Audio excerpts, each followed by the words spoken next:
Ezra. Pinabalik ni Haring Cyrus ang mga Hudyo sa kanilang lupain. Unang kabanata. Noong unang taon ng paghahari ni Cyrus sa Persya, tinupad ng Panginoon ang kanyang sinabi sa pamamagitan ni Jeremias. Hinipon niya ang puso ni Cyrus para gumawa ng isang pahayag. Isinulat ito at ipinadala sa buo niyang kaharian. Ito ang mensahe ni Haring Cyrus ng Persya. Ibinigay sa akin ng Panginoon ang Diyos ng kalangitan ang lahat ng kaharian dito sa mundo, at ipinagkatiwala niya sa akin ang pagpapatayo ng templo para sa kanya roon sa Jerusalem, na sakop ng Huda. Kayong lahat na mamamayan ng Diyos, bumalik na kayo sa Jerusalem, at muli ninyong ipatayo roon ang templo ng Panginoon, ang Diyos ng Israel, na nakatira sa lungsod na iyon, at samahan niya sana kayo. Ang mga natitirang tao sa mga lugar na tinitirhan niyong mga Israelita ay dapat tumulong sa inyong paglalakbay. Magbibigay sila ng mga pilak at ginto, mga kakailanganing bagay, mga hayop, at pagtulong na kusang loob para sa templo ng Diyos sa Jerusalem. May mga Israelitang hinipon ng Panginoon para bumalik sa Jerusalem, kaya naghanda silang pumunta roon para ipatayo ang templo ng Panginoon. Kasama sa kanila ang mga pinuno ng mga pamilyang mula sa mga lahi ni Huda at ni Benjamin, pati ang mga pari at ang mga Levita. Ang ibang mga tao ay tumulong sa kanila sa pamamagitan ng pagbibigay ng mga gamit na gawa sa pilak at ginto, mga kakailanganing bagay, mga hayop, iba pang mga mamahaling bagay, at pagtulong na kusang loob para sa templo. Ibinalik din sa kanila ni Haring Cyrus ang mga gamit sa templo ng Panginoon na kinuha ni Haring Nebuchadnezzar sa Jerusalem at dinala sa templo ng mga Diyos-Diyosan niya. Ipinagkatiwala ito ni Haring Cyrus kay Mithredath na ingat yaman ng kaharian niya. Binilang ito ni Mithredath at ibinigay ang listahan kay Sheshbazzar, ang gobernador ng Huda. Ito ang bilang ng mga gamit. Mga gintong bandihado 30, mga pilak na bandihado 1,000, mga kutsilyo 29, mga gintong mangkok 30, mga pilak na mangkok 410, iba pang mga gamit 1,000. Sa kabuuan, may mga 5,400 gamit na ginto at pilak. Dinala lahat ito ni Sheshbazzar nang bumalik siya sa Jerusalem mula sa Babylonia, kasama ng ibang mga bihag. Ang talaan ng mga bumalik mula sa pagkabihag. Ikalawang kabanata.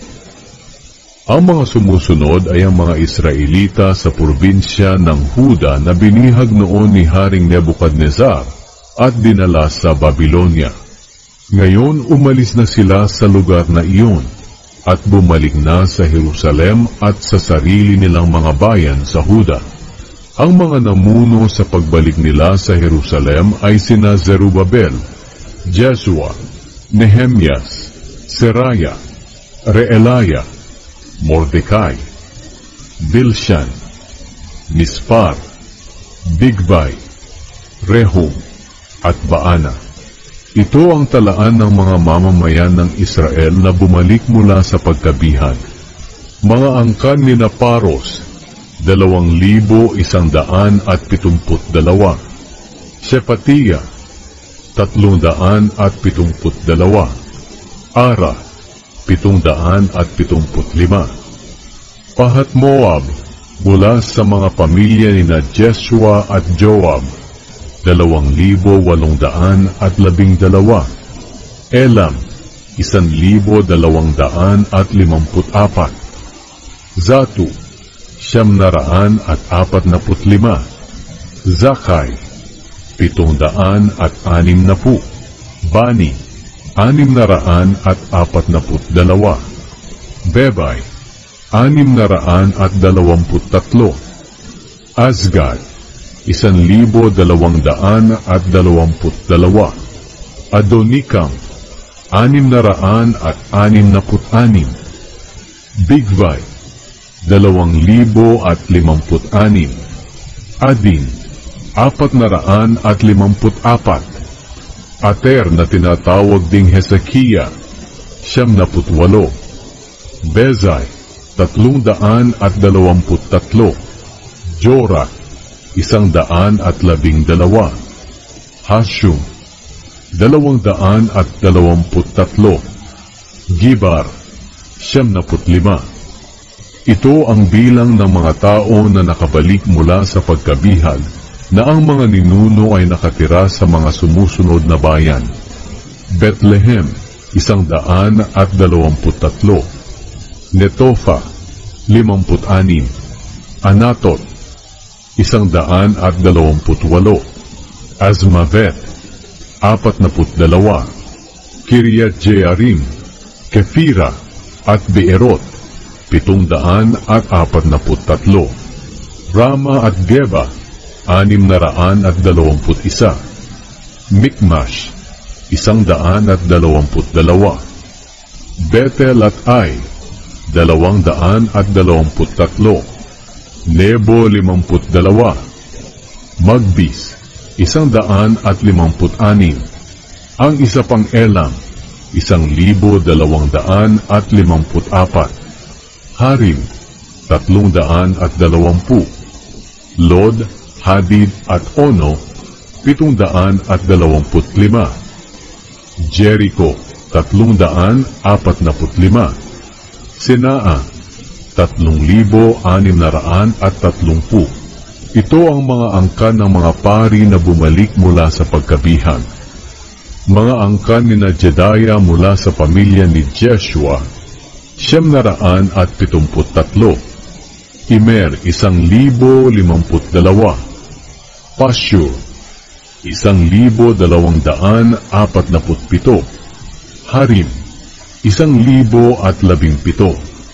Ito ang mga angkan ng mga Levita na bumalik din mula sa pagkabihag. Mga angkan ni Jeshua at Kadmiel mula sa pamilya ni Hodaviah, 74. Mga awit sa templo na mula sa angkan ni Asaph, 128.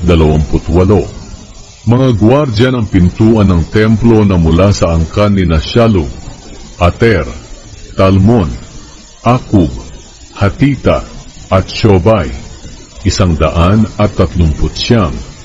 Ito naman ang mga angkan ng mga utusan sa templo na bumalik din mula sa pagkabihag. Mga angkan ni Ziha, Hasufa, Tabaot, Keros, Siyaha, Padon, Lebana, Hagaba, Akub, Hagab, Shalmai, Hanan, Gidel, Gahar, Reaya, Rezin, Nekoda, Gazam, Uza, Paseya, Besai, Asna, Meunim, Nefusim, Bakbuk, Akufa, Harhur, Baslut, Mehida, Harsha, Barkos, Sisera, Tema, Nezia, at Hatifa. Bumalik din mula sa pagkabihag ang mga angkan ng mga alipin ni Solomon. Ang mga angkan ni Sotay, Asoferet, Peruda, Jaala, Darkon, Gidel, Shephatiah, Hatil, Pokeret, Hasebaim, at Ani. Ang kabuang bilang ng mga angkan ng mga utusan sa templo at mga angkan ng mga alipin ni Solomon ay 372. May 652 din na bumalik sa Huda mula sa mga bayan ng Tel Mela, Tel Harsha, Kerub, Adon, at Imer. Sila ang mga angkan ni Delaya, Tobiah, at Nekoda, pero hindi nila mapatunayan na sila'y talagang mga Israelita. Hindi rin napatunayan ang mga angkan ni Hobaya, Hakoz, at Barzillai na mga pari sila. Nang nag-asawa si Barzillai, dinala niya ang pangalan ng biyenan niyang si Barzillai na taga-Gilead. Dahil nga hindi nila makita ang talaan ng mga ninuno nila, hindi sila tinanggap na mga pari. Pinagbawalan sila ng gobernador ng Huda na kumain ng mga pagkaing inihandog sa Diyos, habang walang pari na sasangguni sa Panginoon tungkol sa pagkapari nila, sa pamamagitan ng Urim at Tumim. Ang kabuuang bilang ng mga bumalik mula sa pagkabihag ay 42,360, maliban sa 7,337 na mga alipin nila, at 200 lalaki at babaeng mga awit. May dala silang 736 na mga kabayo, 245 mola, 435 kamelyo, at 6,720 asno.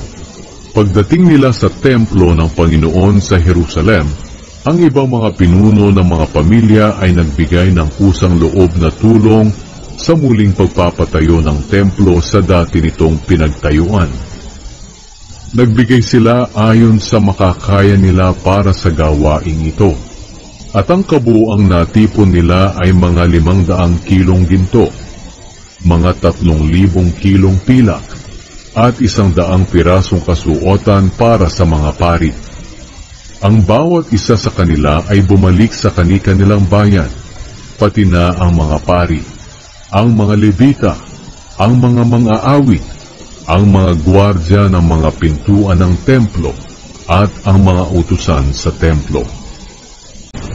Ang pagpapatayo ng bagong altar. Ikatlong kabanata. Nang dumating ang 7 buwan, noong nakatira na ang mga Israelita sa kani-kanilang bayan, nagtipon silang lahat sa Jerusalem nang may pagkakaisa. Pagkatapos, muling itinayo ang altar ng Diyos ng Israel para makapag-alay dito ng mga handog na sinusunog ayon sa nakasulat sa kautusan ni Moises na kanyang lingkod. Ang nagpatayo nito ay si Jeshua na anak ni Jozadak at ang iba pa niyang mga kasamahang pari, at si Zerubabel na anak ni Shealtiel at ang mga kamag-anak niya. Kahit takot sila sa mga tao na dati nang nakatira sa lupaing iyon, itinayo nila ang altar sa dating pinagtayuan nito. Pagkatapos nag-alay sila sa Panginoon ng mga handog na sinusunog sa umaga at gabi. Ipinagdiwang din nila ang pista ng pagtatayo ng mga kubol ayon sa nakasulat sa kautusan ni Moises. At nag-alay sila ng mga handog na sinusunog na kinakailangang ihandog sa bawat araw ng ganitong pista. Bukod pa sa mga handog na sinusunog, naghahandog din sila ng mga handog sa bawat pista ng pagsisimula ng buwan at sa iba pang mga pista sa pagsamba sa Panginoon. At nag-aalay din sila ng handog na kusang loob para sa Panginoon, kahit hindi pa nasisimula ng muling pagpapatayo ng templo ng Panginoon. Nagsimula na ang mga Israelita sa pag-aalay ng mga handog na sinusunog ng unang araw ng 7 buwan ng taon ding iyon. Muling ipinatayo ang templo. Nagbigay ang mga Israelita ng mga pera na pambayad sa mga tagatabas ng bato at sa mga karpintero. Nagbigay din sila ng mga pagkain, inumin at langis na pambayad sa mga taga-Sidon at taga-Tyre para sa mga kahoy na sedro na galing sa Lebanon. Ang mga kahoy na ito ay isasakay sa mga barko at dadalhin sa Joppa. Pinahintulutan ito ni Haring Cyrus ng Persya. Sinimula ng pagpapatayo ng templo ng 2 buwan ng 2 taon mula nang makabalik ang mga Israelita sa Jerusalem. Tulong-tulong sa pagtatrabaho ang lahat ng nakabalik sa Jerusalem, galing sa pagkabihag. Kasama na rito sina Zerubabel na anak ni Shealtiel, Jeshua na anak ni Jozadak, at ang mga kasamahan niyang pari, at ang mga Levita. Ang pinagkatiwalaan sa pamamahala sa pagpapatayo ng templo ng Panginoon ay ang mga Levita na nasa edad 20 taon pataas. Sila'y si Jeshua, ang mga anak niya at ang mga kamag-anak, si Kadmiel at ang mga anak niya. Silang lahat ay mula sa lahi ni Huda. Tumulong din sa kanila ang mga angkan at mga kamag-anak ni Henadad na mga Levita rin. Nang matapos na ng mga karpintero ang pundasyon ng templo ng Panginoon, pumuwesto na ang mga pari na nakasuot ng kanilang damit na pangpari para hipan ang mga trumpeta. Pumuwesto rin ang mga Levita na angkan ni Asa sa pagtugtog ng mga pumpyang upang purihin ang Panginoon ayon sa kaparaanan na itinuro noon ni Haring David sa Israel. Nagpuri sila at nagpasalamat sa Panginoon habang umaawit ng napakabuti ng Panginoon dahil ang pag-ibig niya sa Israel ay walang hanggan. At sumigaw ng malakas ang lahat ng tao sa pagpupuri sa Panginoon dahil natapos na ang pundasyon ng templo. Nandoon ang maraming matatandang pari, mga Levita at mga pinuno ng mga pamilya na nakakita noon sa unang templo. Umiyak sila ng malakas nang makita nila ang pundasyon ng bagong templo. At marami rin ang sumigaw sa galak, hindi na malaman ang sigaw ng kagalakan at ang tinig ng pag-iyak, dahil napakaingay ng mga tao at naririnig ito sa malayo. Sinalungat ang pagpapatayo ng templo. Ika-4 na kabanata. Nabalitaan ng mga kaaway ng mga taga-Huda at taga-Benjamin na muling ipinapatayo ng mga bumalik galing sa pagkabihag ang templo ng Panginoon, ang Diyos ng Israel. Kaya pumunta sila kay Zerubabel at sa mga pinuno ng mga pamilya at nagsabi, "Tutulungan namin kayo sa pagpapatayo ng templo dahil sinasamba rin namin ang Diyos nyo, kagaya ng ginagawa ninyo. Matagal na kaming naghahandog sa Kanya, mula pa noong panahon ni Haring Esarhadon ng Assyria, na siyang nagdala sa amin dito." Ngunit ito ang sagot ni Zerubabel, Jeshua, at ng mga pinuno ng mga pamilya. "Inutusan kami ni Haring Cyrus ng Persya na muling ipatayo ang templo.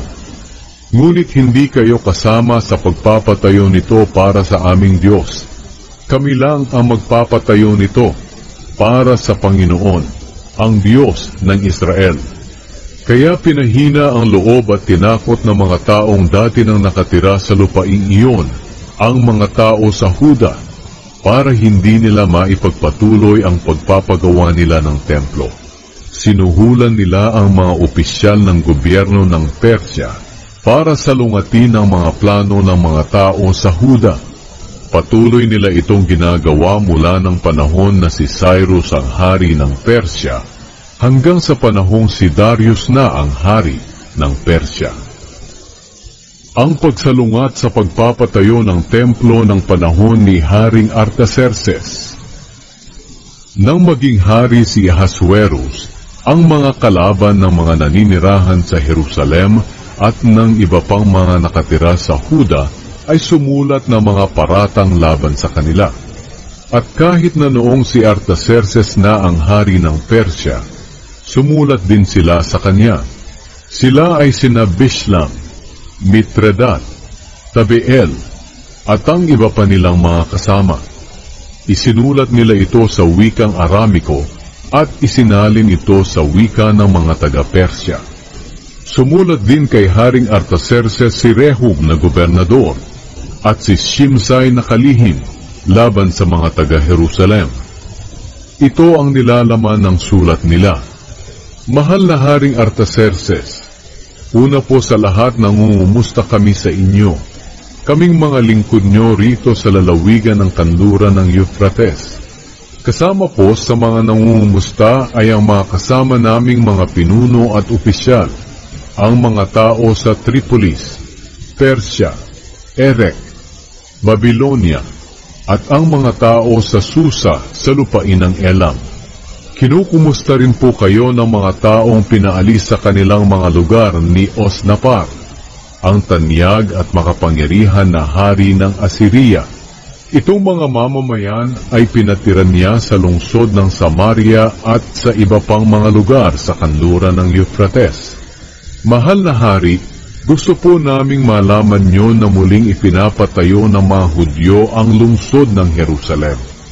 Ang mamamayan nito ay masasama at rebelde. Dumating ang mga ito sa mga lungsod mula sa mga lugar na inyong nasasakupan. Inaayos na nga nila ang mga pader pati na po ang mga pundasyon nito.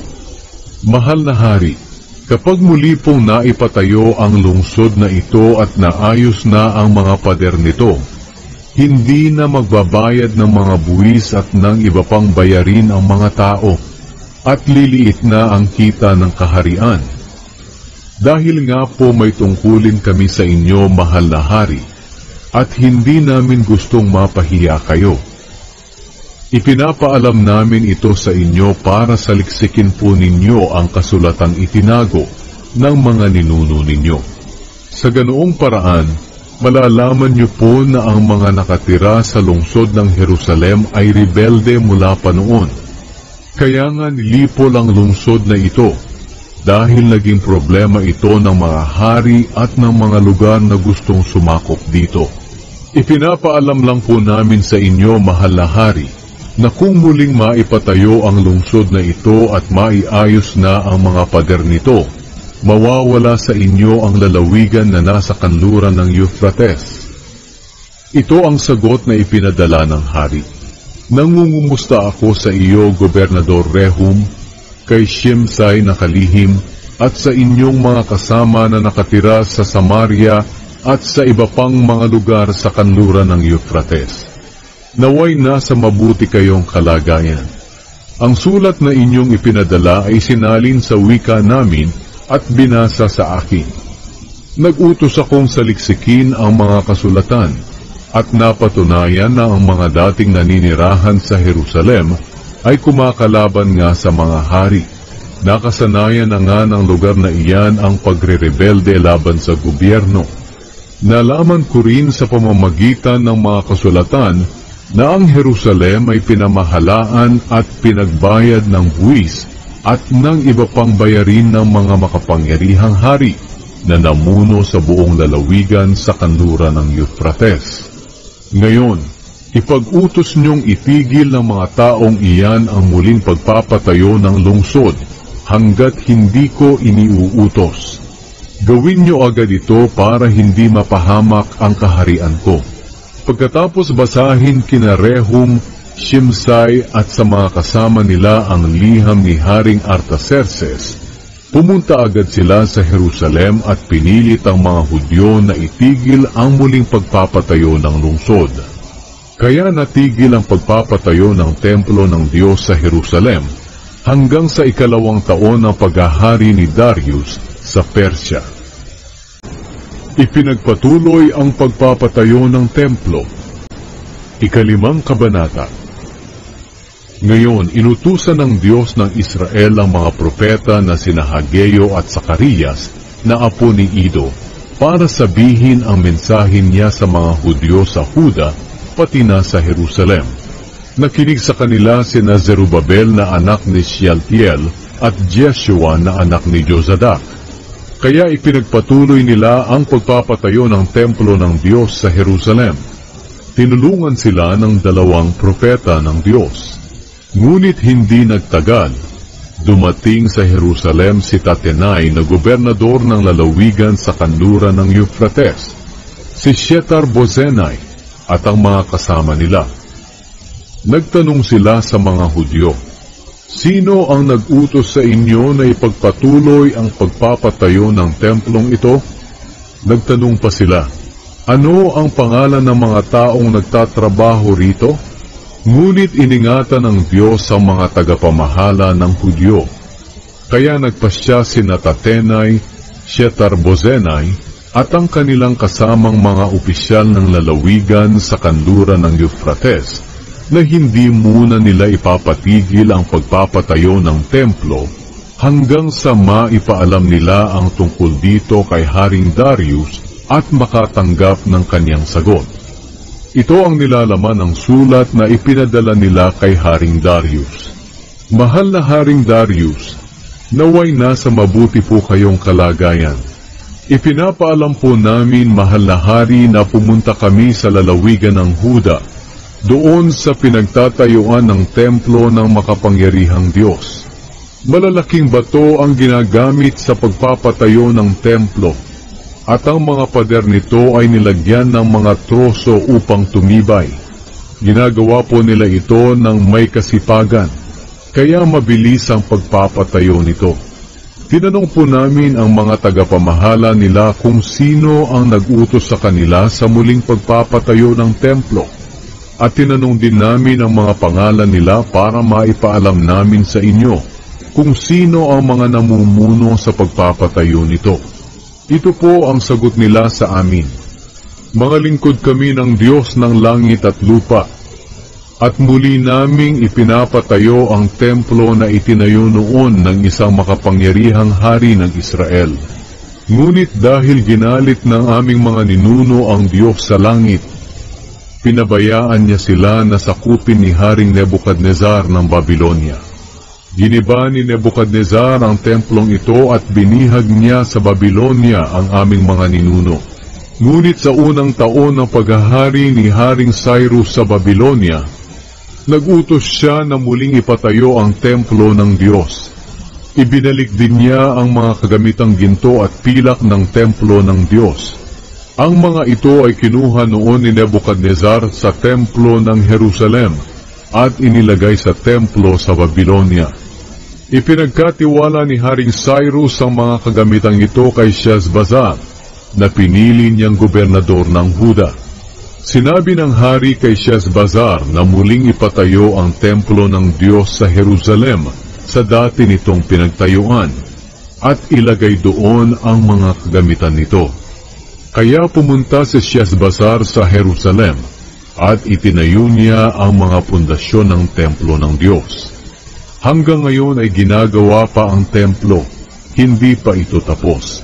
Ngayon, kung inyo pong mamarapatin, mahal na hari, ipasaliksik po ninyo ang mga kasulatan na ipinatago ng mga hari ng Babylonia kung totoo nga bang nag-utos si Haring Cyrus na muling ipatayo ang templo ng Diyos sa Jerusalem.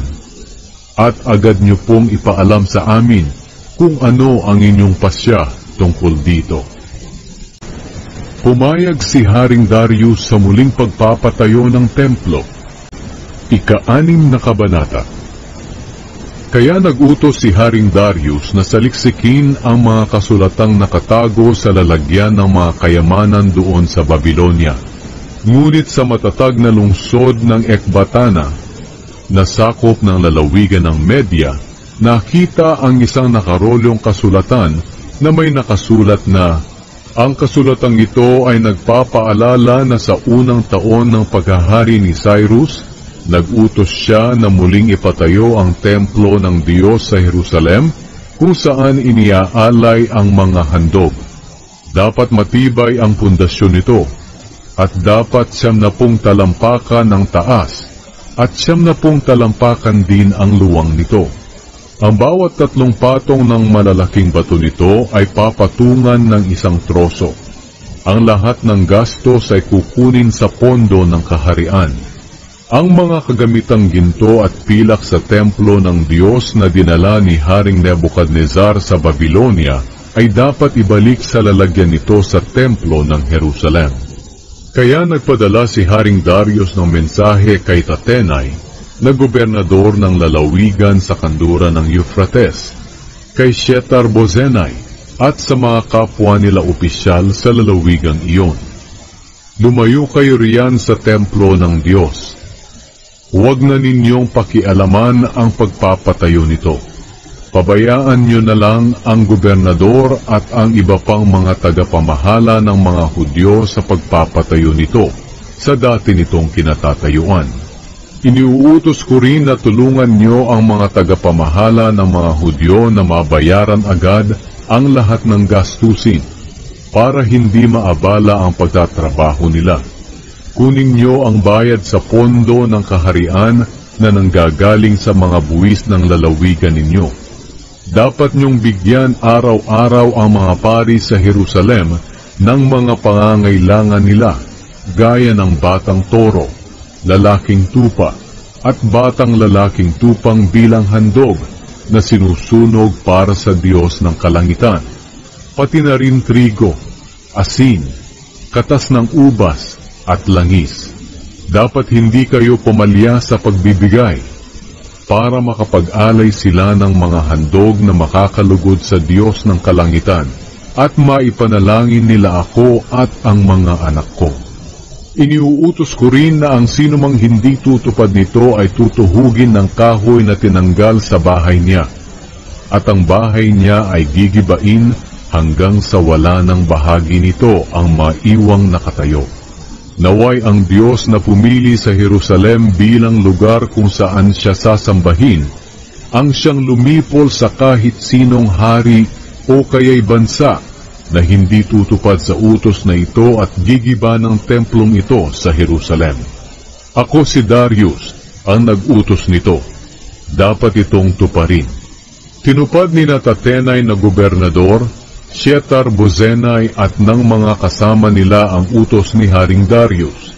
Kaya patuloy na nagtrabaho ang mga tagapamahala ng mga Hudyo, habang pinapalakas sila ng mga mensahe ng mga propeta na sina Hageo at Sakarias na anak ni Ido.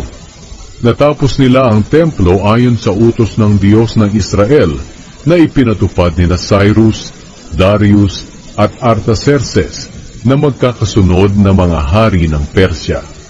Natapos ang templo ng ikatlong araw ng 12 buwan na siyang buwan ng Adar, ng 6 na taon ng paghahari ni Darius. Masayang nagdiwang sa pagtatalaga ng templo ng Diyos ang mamamayan ng Israel, ang mga pari, mga Levita, at ang iba pang bumalik galing sa pagkabihag. Sa pagtatalagang ito ng templo ng Diyos, naghandog sila ng 100 toro, 200 lalaking tupa, at 400 batang lalaking tupa. Naghandog din sila ng 12 lalaking kambing, bilang handog sa paglilinis ng bawat lahi ng Israel. Itinalaga nila ang mga pari at mga Levita sa kani-kanilang tungkulin sa templo ng Jerusalem, ayon sa nakasulat sa aklat ni Moises. Nang 14 na araw ng unang buwan ng sumunod na taon, ipinagdiwang ng mga bumalik galing sa pagkabihag ang pista ng paglampas ng anghel. Nilinis ng mga pari at mga Levita ang kanilang sarili para maging karapat-dapat sila sa pangunguna nila sa mga seremonya. Pagkatapos kinatay ng mga Levita ang mga tupang handog sa pagdiriwang ng pista ng paglampas ng anghel. Ginawa nila ito para sa lahat ng bumalik galing sa pagkabihag, para sa mga paring kamag-anak nila, at para sa sarili nila. Ang mga handog na ito ay kinain ng mga Israelitang bumalik galing sa pagkabihag at ng ibang mga taong nakatira roon na tumalikod na sa mga ginagawa ng mga taong hindi kumikilala sa Diyos. Tumalikod sila sa mga bagay na ito para sambahin ang Panginoon, ang Diyos ng Israel. Sa loob ng 7 araw, ipinagdiwang nila ng may kagalakan ang pista ng tinapay na walang pampaalsa, sapagkat binigyan sila ng Panginoon ng kagalakan nang binago niya ang puso ng hari ng Assyria para tulungan sila sa paggawa ng templo ng Diyos, ang Diyos ng Israel. Dumating si Ezra sa Jerusalem. 7 Kabanata. Pagkalipas ng maraming taon nang si Artaxerxes ang hari ng Persya, dumating si Ezra sa Jerusalem galing sa Babylonia. Si Ezra ay anak ni Seraya. Si Seraya ay anak ni Azaria. Si Azaria ay anak ni Hilkia. Si Hilkia ay anak ni Shallum. Si Shallum ay anak ni Zadok. Si Zadok ay anak ni Ahitub. Si Ahitub ay anak ni Amaria. Si Amaria ay anak ni Azariah. Si Azariah ay anak ni Merayot. Si Merayot ay anak ni Zerahia. Si Zerahia ay anak ni Uzi. Si Uzi ay anak ni Buki. Si Buki ay anak ni Abishua. Si Abishua ay anak ni Finehas. Si Finehas ay anak ni Eleazar. Si Eleazar ay anak ni Aaron na punong pari. Si Ezra ay isang tagapagturo na lubos ang kaalaman sa kasulatan na ibinigay kay Moises ng Panginoon, ang Diyos ng Israel. Ibinigay ng hari ang lahat ng hiniling niya dahil tinutulungan siya ng Panginoon na kanyang Diyos. May sumama ring mga Israelita sa kanya nang bumalik siya sa Jerusalem noong 7 taon ng paghahari ni Artaxerxes. Kabilang sa mga sumama ay ang mga pari, mga Levita, mga awit, mga gwardya ng pintuan ng templo, at mga utusan sa templo. Umalis si Ezra sa Babylonia ng unang araw ng unang buwan, at sa tulong ng Diyos, nakarating siya sa Jerusalem ng unang araw ng 5 buwan ng 7 taon ng paghahari ni Artaxerxes. Tinulungan siya ng Diyos dahil itinalagan niya ang sarili niya sa pag-aaral at pagtupad ng kautusan ng Panginoon, at sa pagtuturo ng mga tuntunin at mga utos nito sa mga Israelita. Ang sulat ni Artaxerxes kay Ezra. Ito ang nilalaman ng sulat na ibinigay ni Haring Artaxerxes kay Ezra, na pari at tagapagturo, na lubos na nakakaalam ng mga utos at mga tuntunin na ibinigay ng Panginoon sa mga taga-Israel. Ako si Haring Artaxerxes, ang hari ng mga hari. Nangungumusta ako sa iyo, Ezra, na pari at tagapagturo ng kautusan ng Diyos ng kalangitan. Iniuutos ko na kahit sino sa mga Israelita rito sa kaharian ko, pati mga pari at mga Levita, na gustong sumama sa iyo sa pagbalik sa Jerusalem, ay maaari mong isama. Inuutusan kita at ng aking 7 tagapayo na alamin mo ang mga nangyayari sa Huda at sa Jerusalem, kung talaga bang sinusunod nila ang kautusan ng iyong Diyos, na lubos mong nalalaman. Inuutusan din kita na dalhin mo ang mga ginto at pilak na kusang loob kong ibinibigay, at ng mga tagapayo ko sa Diyos ng Israel, na nananahan sa Jerusalem. Dalhin mo rin ang lahat ng pilak at ginto na matatanggap mo galing sa lalawigan ng Babylonia, pati na rin ang mga kusang loob na tulong ng mga mamamayan ng Israel at ng mga pari nila para sa templo ng kanilang Diyos sa Jerusalem. Tiyakin mo na ang perang ito ay gagamiting pambili ng mga toro, mga lalaking tupa, mga batang lalaking tupa, mga butil, at inuming handog sa altar ng templo ng inyong Diyos sa Jerusalem. Ang matitirang ginto at pilak ay pwede niyong gamitin ng mga kababayan mo sa kahit anong gusto niyo, ayon sa kalooban ng Diyos. Ngunit ang mga kagamitang ipinagkatiwala sa iyo na gagamitin sa paglilingkod sa templo ng iyong Diyos, ay ibigay mong lahat sa Diyos ng Jerusalem. Kung may iba ka pang kailangan para sa templo, kumuha ka lang ng panggasto sa pondo ng kaharian. Ako si Haring Artaxerxes, ang nag-uutos sa lahat ng ingat yaman ng lalawigan sa kanluran ng Euphrates, na ibigay niyo ang anumang hilingin sa inyo ni Ezra na pari at tagapagturo ng kautusan ng Diyos ng kalangitan. Bigyan niyo siya hanggang 3,500 kilong pilak, 300 sakong trigo, 550 galong alak, 550 galong langis ng olibo, at kahit gaano kadaming asin na kinakailangan. Ibigay niyo rin ang lahat ng kinakailangan sa templo ayon sa iniutos ng Diyos ng kalangitan, sapagkat kung hindi magagalit siya sa kaharian ko at sa mga anak ko. Ipinapaalam din namin sa inyo na huwag ninyong pagbayarin ng buwis at ng iba pang bayarin ng mga pari, mga Levita, mga musikero, mga gwardya ng mga pintuan ng templo, mga utusan sa templo, at iba pang nagtatrabaho sa templo ng Diyos. At ikaw, Ezra, ayon sa karunungang ibinigay sa iyo ng Diyos, pumili ka ng mga tagapamahala at mga hukom na nakakaalam ng kautusan ng iyong Diyos, at sila ang mga ngasiwa sa lahat ng tao sa lalawigan sa kanluran ng Euphrates. At ang mga tao na hindi nakakaalam ng kautusan ay turuan mo. Sino mang hindi tumupad sa kautusan ng iyong Diyos o kaya'y sa kautusan ng hari ay parurusahan ng kamatayan, o paaalisin sa lugar niya, o kukunin ang ari-arian niya, o ikukulong siya. Pinuri ni Ezra ang Diyos. Sinabi ni Ezra, purihin ang Panginoon, ang Diyos ng mga ninuno natin, na humipo ng puso ng hari, na parangalan niya ang templo ng Panginoon sa Jerusalem. Dahil sa kabutihan sa akin ng Panginoon, mabuti ang pagtrato sa akin ng hari at ng mga tagapayo niya, at pati na ng lahat ng makapangyarihan niyang opisyal.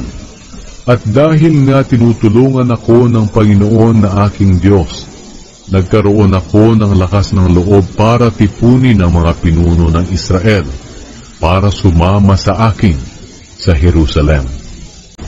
Ang mga bumalik galing sa pagkabihag kasama ni Ezra.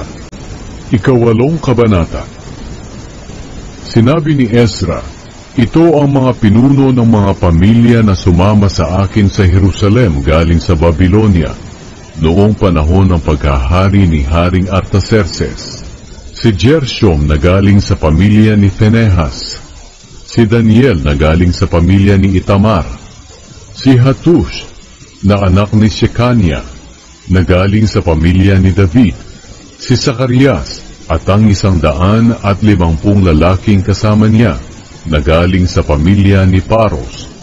Mayroong talaan ng mga ninuno nila, si Eliehonai na anak ni Serahia at ang 200 lalaking kasama niya na galing sa pamilya ni Pahat-Moab, si Shekania na anak ni Jahashel at ang 300 lalaking kasama niya na galing sa pamilya ni Zatu, si Ebed na anak ni Jonathan at ang 50 lalaking kasama niya na galing sa pamilya ni Adi, si Jeshaya na anak ni Atalia at ang 70 lalaking kasama niya na galing sa pamilya ni Elam, si Zebadiah na anak ni Mikael at ang 80 lalaking kasama niya na galing sa pamilya ni Shephatiah, si Obadias na anak ni Jehiel at ang 218 lalaking kasama niya na galing sa pamilya ni Joab, si Shelomit na anak ni Josephiah at ang 160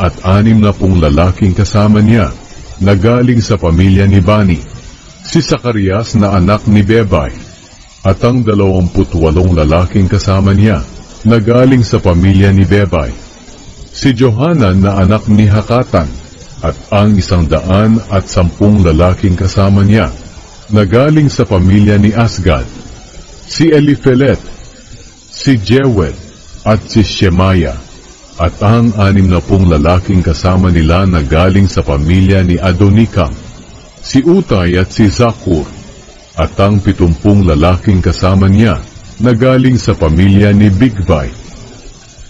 Ang pagbalik ni na Ezra sa Jerusalem. Tinipon ko ang sasama sa akin sa Jerusalem, doon sa ilog na dumadaloy papunta sa lugar ng Ahava. Nagkampo kami roon ng 3 araw. Nang tingnan ko ang talaan ng mga tao na sasama sa akin pati na ang mga pari, nalaman kong walang mga Levita roon. Kaya ipinatawag ko ang mga pinuno ng grupo na sina Eliezer, Ariel, Shemaya, Elnatan, Harib, Elnatan, Natan, Zacarias, at Meshulam, at ang 2 matalinong tao na sina Joyarib at Elnatan. Pinapunta ko sila kay Ido na pinuno ng lugar ng Kasifia para hilingin sa kanya at sa mga kamag-anak niyang utusan sa templo na magpadala sila ng mga tao na maglilingkod sa templo ng Diyos. Dahil tinulungan kami ng Diyos, ipinadala nila sa amin si Sherebiah, kasama ang kanyang mga anak at mga kapatid niyang lalaki, na ang kabuuang bilang ay 18. Si Sherebiah ay maabilidad na tao, at mula siya sa pamilya ni Mali, na lahi ni Levi. Si Levi ay anak ni Israel. Ipinadala rin nila si Hashabiah, at ang mga kapatid at mga pamangkin nitong lalaki na 20 ang bilang, kasama si Jeshaiah, na galing sa pamilya ni Merari. Ipinadala pa nila ang 220 utusan sa templo. Ang mga utusan sa templo ay pinili noon ni Haring David at ng mga opisyal niya para tumulong sa mga Levita.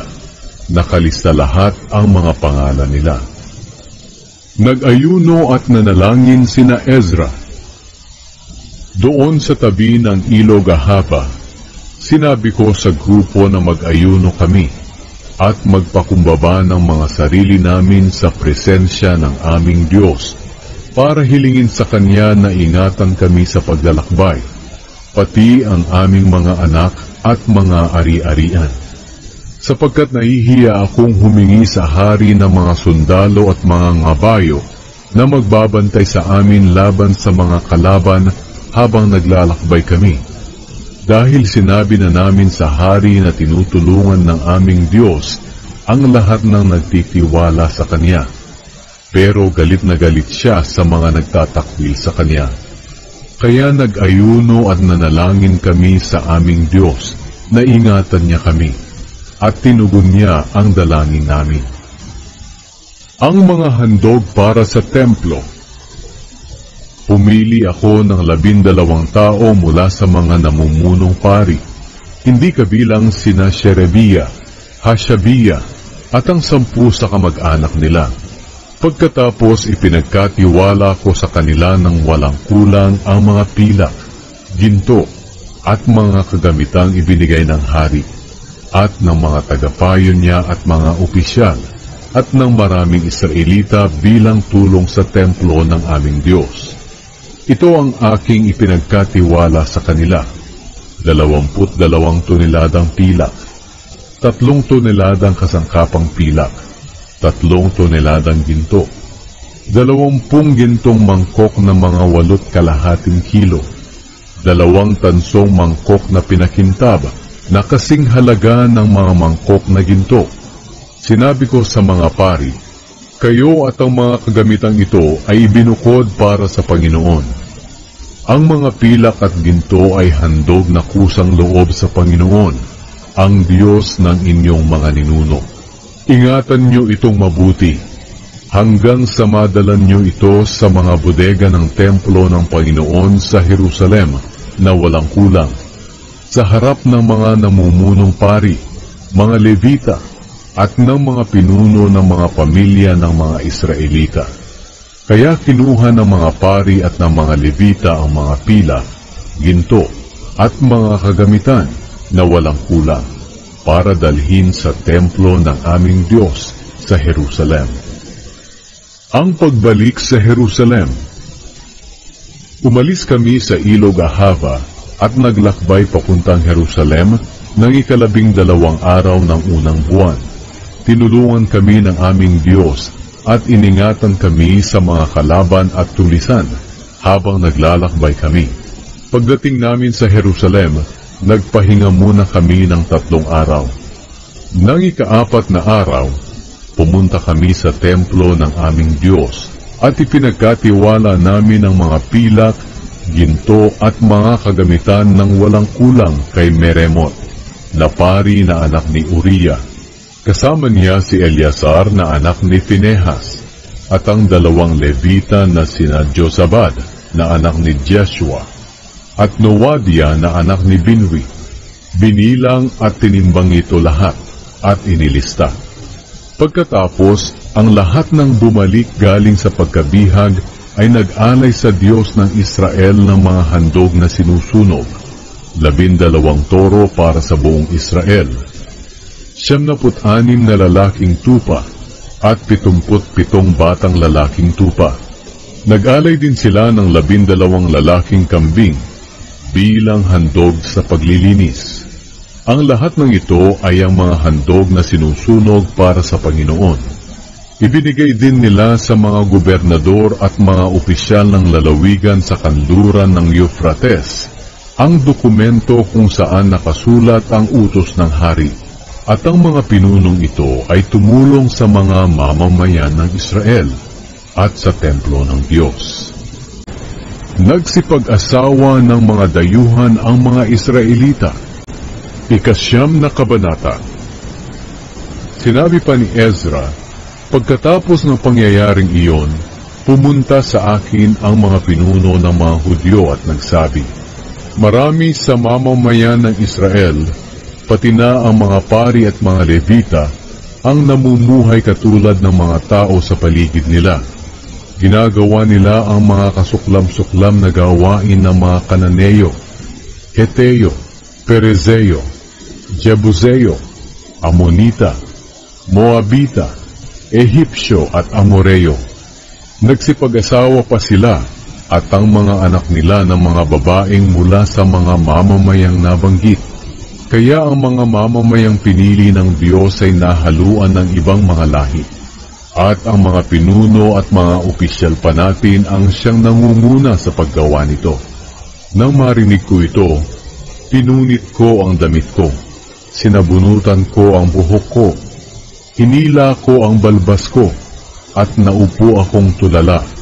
Nagtipon sa akin ang mga tao na takot sa mensahe ng Diyos ng Israel, dahil sa pagtataksil ng mga kapwa nila Israelitang bumalik galing sa pagkabihag. Naupo akong tulala hanggang sa dumating ang oras ng panggabing paghahandog. Pagdating ng oras na iyon, tumigil ako sa pagdadalamhati. Lumuhod akong gutay-gutay ang damit at nanalangin na nakataas ang mga kamay sa Panginoon na aking Diyos. Sinabi ko, Diyos ko, hiyang-hiya po ako. Hindi ako makatingala sa inyo sa sobrang hiya. Dahil sobra na ang mga kasalanan namin. Parang umaapaw na po ito sa ulo namin at umabot na sa langit. Simula pa po sa kapanahunan ng mga ninuno namin hanggang ngayon, sobra na ang kasalanan namin. At dahil dito kami at ang aming mga hari at mga pari ay palaging sinasakop ng mga hari ng ibang mga bansa. Pinatay nila ang iba sa amin, at ang iba naman ay binihag, ninakawan at pinahiya, katulad ng nangyayari sa amin ngayon. At ngayon sa maikling panahon, kinahabagan niyo po kami, Panginoon na aming Diyos. Niloob niyong may matira sa amin, at pinatiran niyo kami ng may katiyakan sa lugar na ito na inyong pinili. Binigyan niyo po kami ng pag-asa, at pinagaan niyo ang aming kalagayan sa pagkaalipin. Kahit mga alipin kami, hindi niyo kami pinabayaan sa pagkaalipin. Sa halip, ipinapakita niyo sa amin ang inyong pag-ibig sa pamamagitan ng mabuting pagtrato ng mga hari ng Persya sa amin. Ginawa niyo ito para mabigyan kami ng bagong buhay at para maipatayo namin muli ang templo niyong nagiba at mabigyan niyo po kami ng kalinga dito sa Huda at Jerusalem. Pero ngayong nagkasala kami o aming Diyos, ano pa ang masasabi namin? Sapagkat binaliwala namin ang mga utos niyo na ibinigay niyo sa amin sa pamamagitan ng mga propetang lingkod ninyo. Sinabi nila sa amin na ang lupaing pupuntahan namin para angkinin ay maruming lupain dahil sa kasamaan ng mga naninirahan dito. Dinumihan nila ang lahat ng bahagi ng lupaing ito sa pamamagitan ng mga kasuklab-suklam nilang gawain. Sinabi rin sa amin ng mga propeta na huwag kaming magsisipag-asawa sa kanila at huwag kaming tutulong na umunlad sila para maging matibay at maunlad kami at para manatili ang pag-unlad na ito sa mga lahi namin magpakailanman. Pinarusahan niyo kami, O aming Diyos, dahil sa mga kasalanan namin. Pero ang parusa niyo sa amin ay kulang pa po sa nararapat naming tanggapin, at niloob niyo pa na may matirang buhay sa amin. Pero sa kabila nito, sinuway ulit namin ang mga utos nyo. At nagsipag-asawa kami ng mga taong gumagawa ng mga kasuklam-suklam na gawain.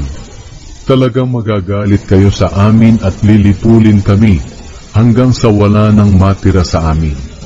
O Panginoon Diyos ng Israel, makatarungan po kayo, sapagkat niloob nyo na may matira pang buhay sa amin hanggang ngayon. Inaamin po namin ang aming mga kasalanan, at hindi kami makakatayo sa presensya niyo dahil sa mga kasalanan ito. Ang pagpapahayag ng mga Israelita ng kanilang mga kasalanan. 10 kabanata. Habang nakaluhod si Ezra na nananalangin sa harapan ng templo ng Diyos, umiiyak siya at nagpapahayag ng mga kasalanan ng mga mamamayan ng Israel. Maraming Israelitang lalaki, babae at mga kabataan ang nakapaligid sa kanya na umiiyak din ng malakas. Pagkatapos sinabi sa kanya ni Shekaniah na anak ni Jehiel na angkan ni Elam, "Hindi kami naging tapat sa Diyos natin dahil nagsipag-asawa kami ng mga dayuhang babae na galing sa mga sambayanang nasa paligid natin. Pero sa kabila nito may pag-asa pa rin ang mga mamamayan ng Israel. Kaya ngayon susundin namin ang payo nyo at ng iba pang gumagalang sa mga utos ng ating Diyos. Gagawa kami ng kasunduan sa ating Diyos na palalayasin namin ang mga babaeng ito, pati na ang kanilang mga anak. Tutuparin namin ang sinasabi ng kautusan. Tumayo po kayo dahil tungkulin nyo na gabayan kami sa mga bagay na ito.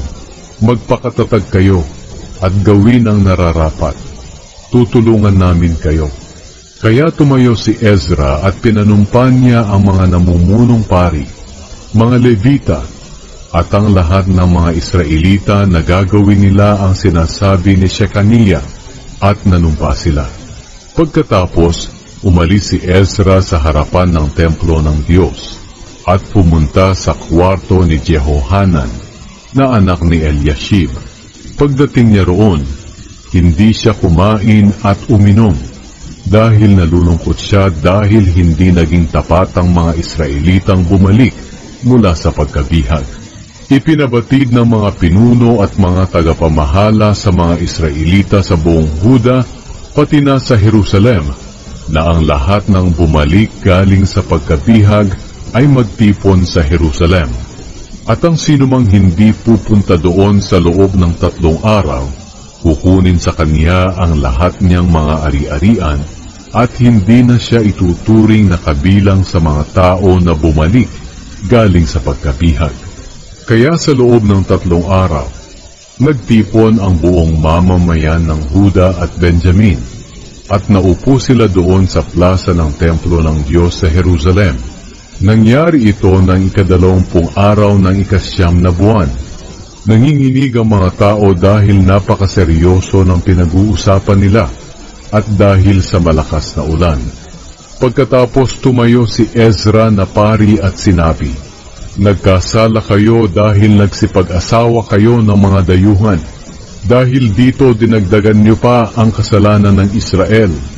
Ngayon, ipahayag niyo ang mga kasalanan niyo sa Panginoon ng mga ninuno niyo, at gawin niyo ang kalooban niya. Ibukod niyo ang sarili niyo sa mga tao sa paligid ninyo, at hiwalayan niyo ang mga asawa niyong dayuhan." Sumagot na malakas ang buong mamamayan, "Tama ka, gagawin namin ang sinabi mo. Ngunit ang bagay na ito ay hindi matatapos sa 1 o 2 araw lamang, dahil napakarami sa amin ang nakagawa ng ganitong kasalanan. Tag-ulan pa ngayon, at hindi namin kayang magpaulan dito sa labas. Ang mga opisyal na lang natin ang magpaiwan dito at mag-asikaso nito para sa buong mamamayan. Papuntahin na lang dito sa takdang oras sa mga nagsipag-asawa ng dayuhan, kasama ang mga tagapamahala at mga hukom ng bayan nila. Gawin natin ito upang mapawi ang matinding galit ng Diyos sa atin dahil sa bagay na ginawa natin." Walang sumuway sa planong ito maliban kina Jonathan na anak ni Asahel at Jazeia na anak ni Tikva. Sinuportahan din sila ni Meshullam at Shabbetai na Levita. Tinupad ng mga bumalik sa pagkabihag ang planong iyon. Kaya pumili si Ezra na pari ng mga lalaking pinuno ng mga pamilya at inilista ang pangalan nila. At nang unang araw na ika-10 buwan, naupo sila at sinimulan nila ang pagsisiyasat tungkol sa pag-aasawa ng mga Israelita ng mga dayuhang babae. Natapos nila ang pagsisiyasat ng lahat ng kaso ng unang araw ng unang buwan ng sumunod na taon. Ang mga lalaki na nagsipag-asawa ng mga dayuhan. Ito ang mga lalaking nagsipag-asawa ng mga dayuhan at nangakong hihiwalayan nila ang mga asawa nila. Naghandog sila ng mga lalaking tupa bilang pambayad sa mga kasalanan nila.